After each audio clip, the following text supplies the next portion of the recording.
새해에 새롭게 적용되는 정부 정책이 많습니다. 한국교회는 물론 성도 개인에게도 적지 않은 영향을 미칠 것으로 예상이 되는데요. 네, 오늘 뉴스 더보기 시간에는 새해 정부 정책을 점검하고 한국교회 역할에 대한 말씀 나누겠습니다. 한국공공정책개발연구원장이신 장원일 목사님 스튜디오에 모셨습니다. 안녕하십니까? 네, 안녕하십니까? 예, 목사님. 참, 이 새해가 되면서 많은 또 계획들 세우셨을 거고, 그래서 어떻게 이 새해에 좀 계획을 세울까?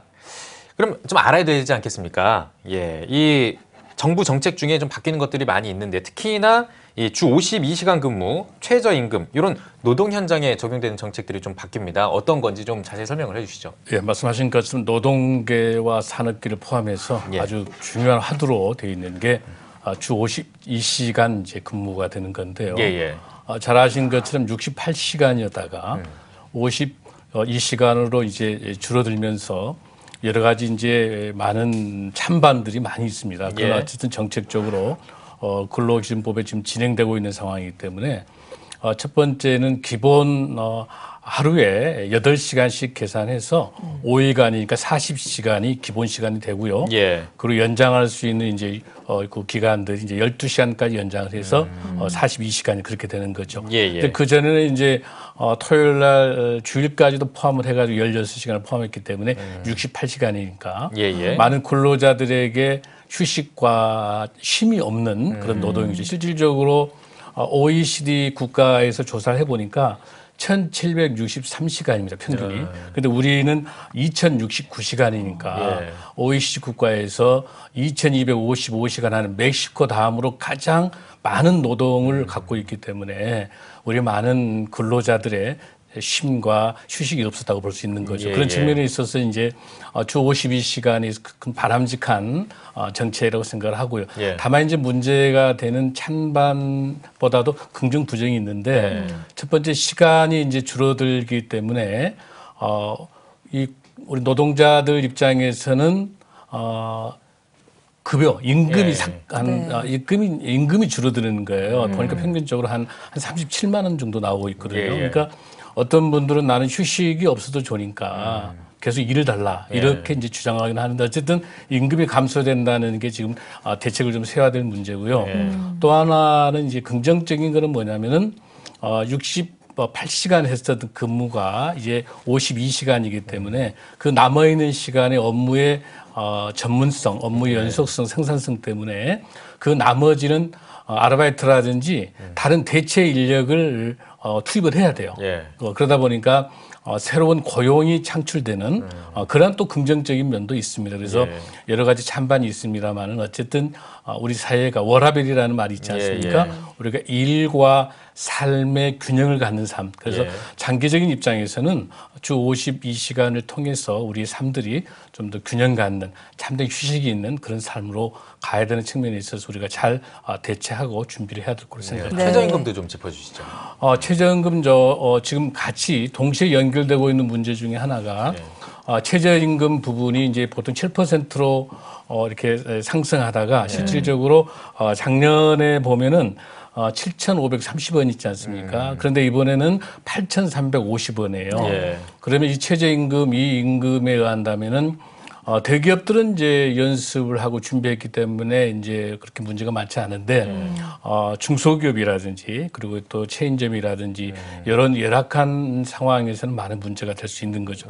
그러나 장기적으로 이 노동에 대한 질 그리고 그 노동의 가치성을 따질 때는 장기적으로 잘 정착을 해야 된다고 보고 있는 거고요.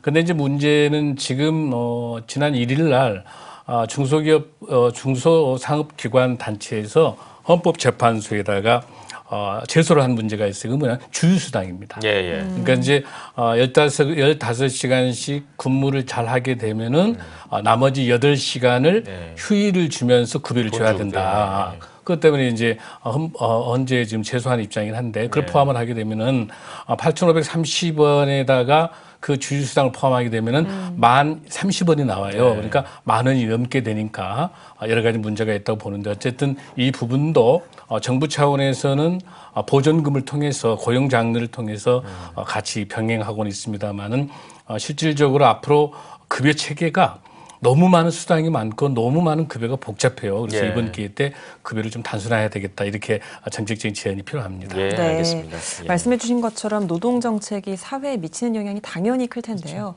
근데 이 노동법을 교회 사역자에게 그대로 적용하기에는 무리가 좀 있어 보이기도 하거든요. 그래서 목사님 보시기에 이번 정책이 좀 한국 교회에는 어떤 영향을 미칠 것으로 보시나요?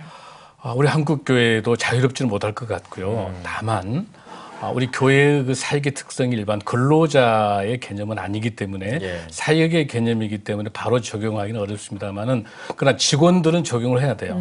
직원들은 적용을 해야 되고 실질적으로 부교역자라든지 전도사라든지 이런 사역의 성격상 조금 더 근로자는 아니지만 너무 열악한 힘든 가운데 있는 부교역자나 전도사들에게 있어서 어느 정도의 현실화할 수 있는 최저생계에 해당되는 174만 원 정도 최저생계비이기 때문에 그 기준에 맞춰서 어느 정도는 교회 형편에 따라서 좀 조정을 해야 될 거로 생각을 합니다. 예, 네. 알겠습니다. 자, 이제 또 시급한 현안 중에 하나인데요. 우리나라가 이제 초고령 사회로 또 이제 진입을 하려고 하고 또 출산이 너무나 없어서 저출산, 그러니까 다음 세대가 줄어드는 이 문제들 참 굉장히 심각하거든요. 요거에 대한 정부 정책 어떤 게 있고 또 어떤 식으로 좀 가야 된다고 생각하시는지 궁금합니다. 잘 아신 것처럼 지금 우리가 다른 나라는 지금 프랑스 같은 경우는 113년이 걸렸고 예. 일본이 24년이 걸렸습니다. 미국이 73년이 걸렸는데 예. 우리나라는 17년 만에 14.2% 고령 사회로 왔습니다. 예. 이 심각한 문제거든요. 고령 사회는 저출산 문제하고 연결되기 때문에 그리고 또 하나 동시에 우리 한국 사회에 가장 심각하게 봐야 될 위기 중에 하나가 전에는 한 명 미만인 경우가 1.19명이었는데 작년, 재작년까지 이번에 처음으로 금년에 통계를 보니까 0.97명입니다. 예. 전 세계에서 한 명 미만으로 출산율이 떨어진 우리나라 유일합니다. 이런 아주 심각한 문제거든요. 예. 그래서 우리 한국 교회가 이 출산 장려 운동과 다음 세대 굉장히 중요한 문제지 않겠습니까? 그런 측면을 볼 때 이번에 지금 저출산 고령화에 관련된 부분에 있어서 저출산 정책에 있어서 지금 가장 정부가 가지고 있는 거는 국공립 어린이집 유치원 확충을 2021년까지 해서 40% 목표로 해서 확대하겠다라고 하는 걸 가지고 있고 예. 또 동시에 어린아이들 1세 미만인 경우는 모든 의료비를 0% 국가가 책임을 지겠다고 하는 그런 정책들을 지금 가지고 있고요.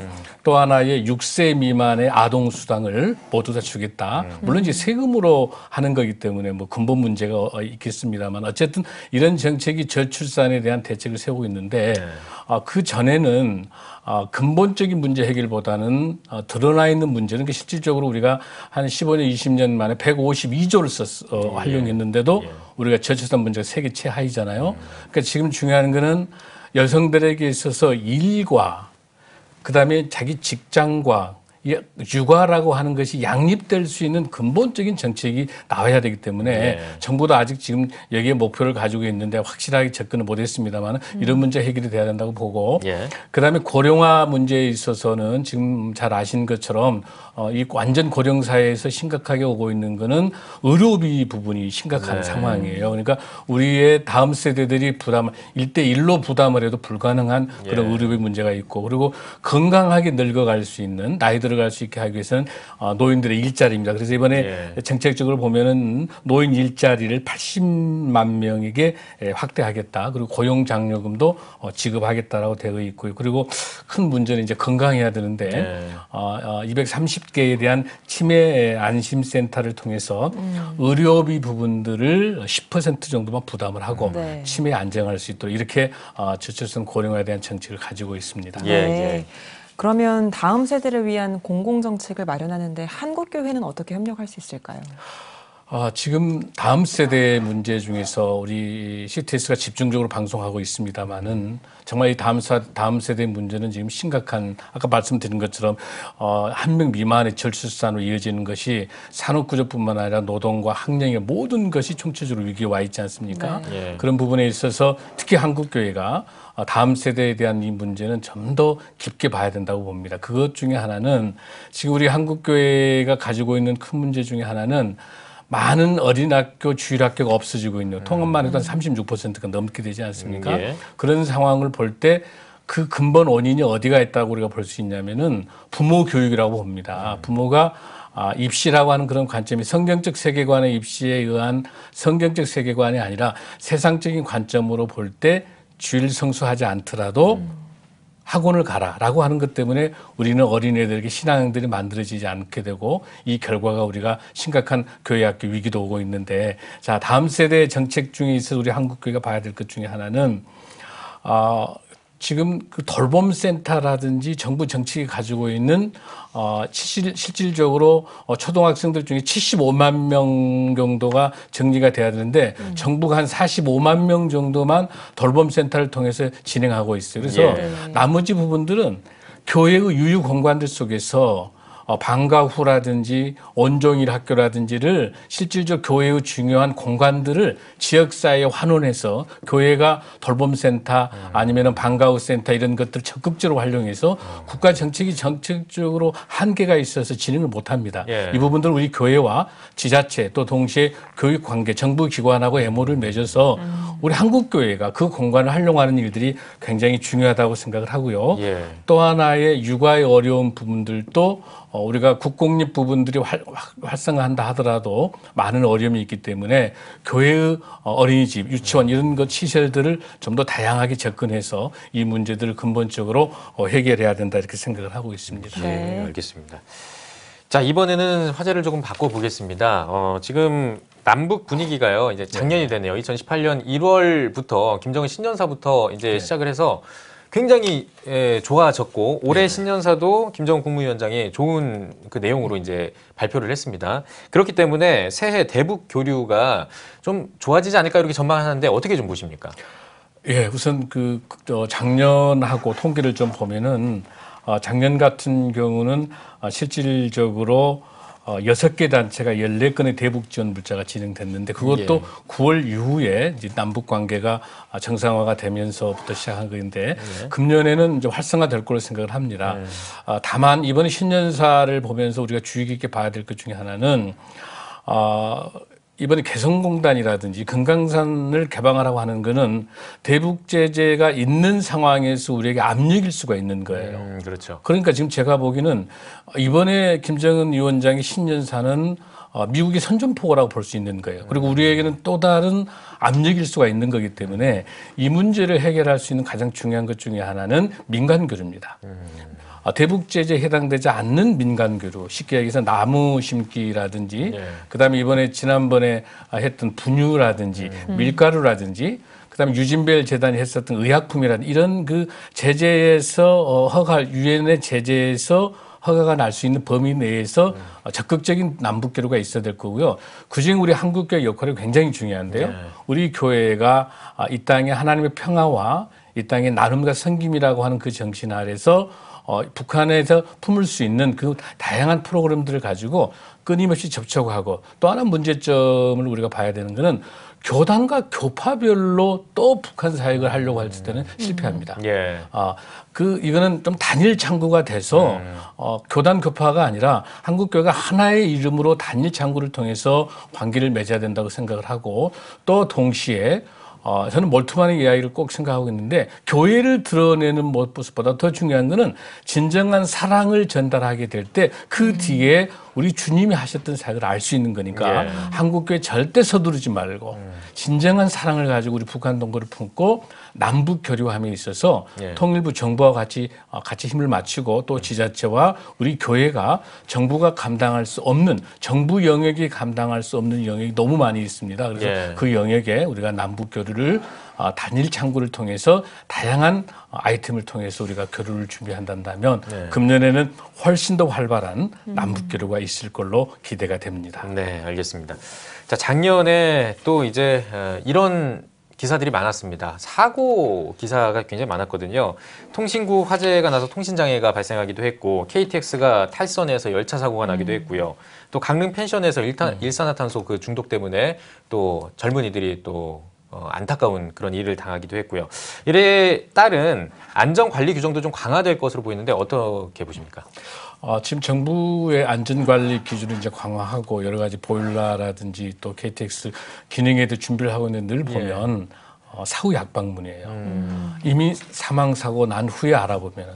근데 지극히 보면은 안전 문제를 보면 지극히 간단한 문제고 기본이거든요. 예. 그래서 저는 우리가 2019년도에 있어서 정부 정책도 마찬가지로 정부 정책이 사건이 발생한 이후에 따라가서 늦다고 보고 이를 위해서 우리 한국 교회는 기본으로 돌아가자. 예. 성경 말씀으로 돌아가는 그 기본은 우리 삶의 기본으로 돌아가야 되는 것이고 예. 질서를 갖는 거라고 봅니다. 그래서 생명의 소중함들, 저는 이 생명의 소중함들에 대한 모든 것이 기본으로 돌아가야 되는. 그래서 정부 정책도 그때그때마다 이어령 비어령 하고 있는데 이 정책들도 근본적인 문제가 해결될 수 있도록 우리 한국 교회가 기독교의 공공성, 공교회성을 가지고 공공정책을 가지고 정부에 제안을 하고 예. 또 우리 교회의 다양한 싱크탱크를 통해서 정부와 국회에 다양한 제안을 통해서 안전한 정말 믿고 신뢰할 수 있는 국가 그런 정부에 대한 정책들을 우리 교회와 함께 생각하면서 여기에 대해서 기도하고 준비해야 될 거로 생각을 합니다. 예. 네,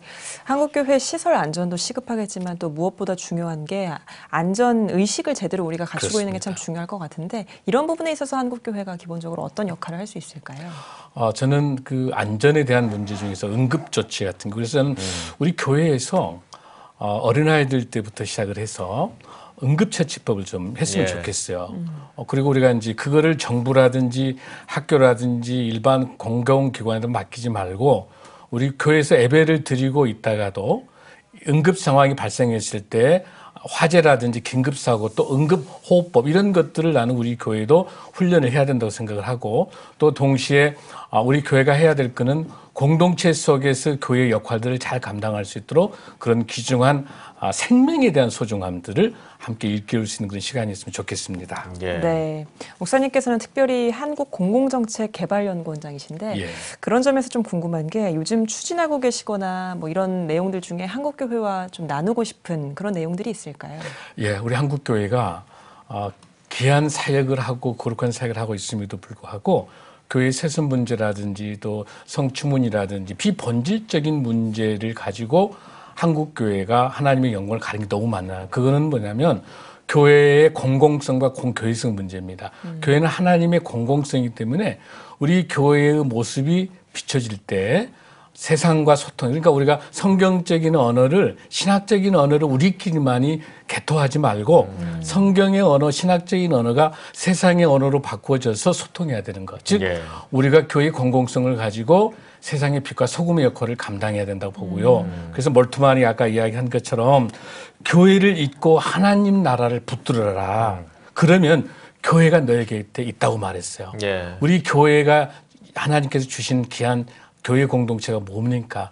지역사회와 국가와 민족을 위해서 세상을 향해서 빛과 소금의 삶을 감당하는 것, 하나님의 영광과 함께 갈 수 있는 것, 그렇게 하기 위해서는 우리 교회가 공공성과 공교회성, 그래서 이를 위해서 우리 기독교의 정책이 오히려 국가와 민족에게 희망을 줄 수 있는 하나님의 공적 세계관, 하나님의 공의와 정의와 인권과 복지가 세상 사람에도 이루어하고 하나님 나라 함께 할 수 있는 그런 공공성 운동, 공교회성 운동이 무엇보다 시급한 2019년이다라는 생각으로 저희 연구원은 이 일을 감당하고 있습니다. 네. 예, 알겠습니다. 자, 마지막으로 이제 한국교회와 성도님들께 한 말씀 짧게 해주시고 대담 마무리 짓도록 하겠습니다. 네, 사랑하는 우리 한국교회 성도 여러분, 2019년이 시작됐습니다. 우리 19년의 핵심은 하나님 나라를 이 땅에 완성시켜가는 것입니다. 이를 위해서는 다음 세대입니다. 무엇보다도 하나님의 영광을 위해서 영성과 전문성으로 하나님의 영광을 위해서 이 땅에서 실현해 나갈 수 있는 다음 세대를 세우는 일들, 특히 교회 학교를 살리고 청년들을 살릴 수 있는 이 일들에 한국교회 힘을 모으고 우리 교회가 공공성과 공교회성 회복을 통해서 세상에 빛과 소금의 사명을 잘 감당할 수 있도록 함께 기도하고 동역했으면 좋겠습니다. 네. 감사합니다. 알겠습니다. 네, 오늘 뉴스 더보기 시간에는 한국공공정책연구원장 장원일 목사와 함께 이야기 나눠봤습니다. 목사님 오늘 이렇게 말씀 고맙습니다. 고맙습니다. 감사합니다.